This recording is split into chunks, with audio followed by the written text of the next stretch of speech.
How to withdraw from crypto.com exchange app to external wallet. Hello everybody, welcome back to my channel. This is me Pipan Visnat, and today I'll guide you on how you can withdraw on crypto.com exchange app to any external wallet.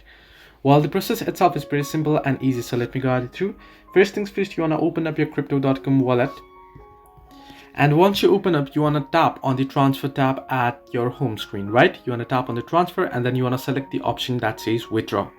Once you select withdraw, what you want to do is you want to select the option that says external wallet. At the bottom, you'll find the external wallet option. You want to select it. Then you want to select the whitelisted wallet address you wish to withdraw to. Then you want to choose the currency and enter the amount. Simply review and click confirm on the confirmation page and then complete the verification required and you are good to go. So this is how you can easily withdraw on crypto.com exchange app to external wallet. Hope this helped you. Do like and subscribe and do not forget to leave a comment down below if you have any further issues.